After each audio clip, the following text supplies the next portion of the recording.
Notre sondeur, Armel M, a fait beaucoup tourner ses machines. Je vous propose de voir les résultats de son enquête. Bonsoir, Armel. Bonsoir Arnaud, bonsoir à tous. Bonsoir. Écoutez, il me semble, je peux me tromper, mais il me semble que l'on peut déceler une petite méfiance envers les pauvres.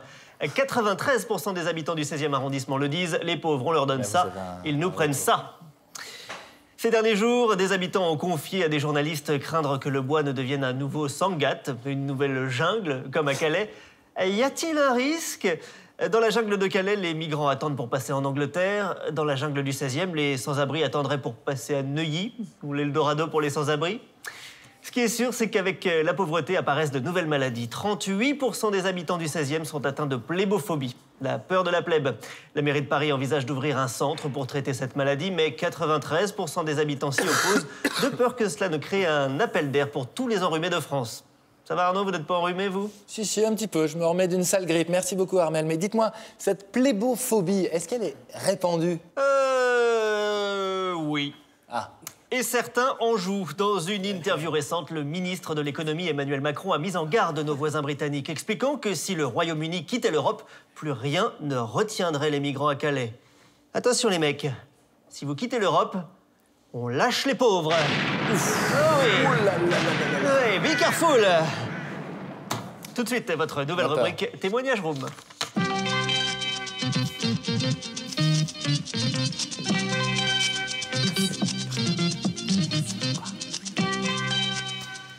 Avec nous, un vénérable habitant du 16e quartier UP, comme on dit. Alain UP, bonsoir. Bonsoir. Alors dites-nous, la construction d'un hébergement d'urgence... C'est un scandale. Nous ne pouvons pas accepter cela. Excusez-moi, vous avez un morceau de pomme de terre chaude dans la bouche, là, non? Ah oui, c'est vrai. C'est un scandale. Nous ne pouvons pas accepter cela. Vous imaginez, on met pour la fête des voisins? Oui, enfin non, qu'est-ce que c'est... Bah, de quoi allons-nous parler, Momo qui est sans logis et moi qui possède sans logis. Alain Huppé, selon vous, y a-t-il un problème de mixité sociale dans le 16e arrondissement de Paris? Vous racontez n'importe quoi, Il y a au contraire une grande mixité. Dans 93% des familles du 16e, il y a une immigrée qui fait le ménage, voire 2 immigrés s'il y a une cuisinière. Bon, bah parfait alors. Alain Huppé, merci beaucoup pour ce témoignage. Arnaud?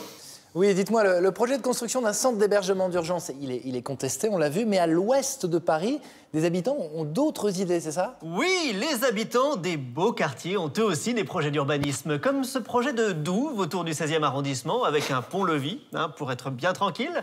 Autre projet à l'étude, la construction d'une bulle, un dôme en verre au-dessus de l'arrondissement, comme une sorte de boule à neige géante, avec le risque qu'un jour un touriste l'achète et reparte avec. Pour conclure, derrière tout cela, il y a la question de l'aide, l'entraide, la fraternité. Et la question se pose à l'ensemble des Français. Comment venir en aide aux gens qui dorment dans la rue? 76% des sondés répondent. Quels gens qui dorment dans la rue? Voilà Arnaud, les chiffres sont les chiffres. Eux ne se trompent jamais. Armel M, en duplex de la Sondage Room.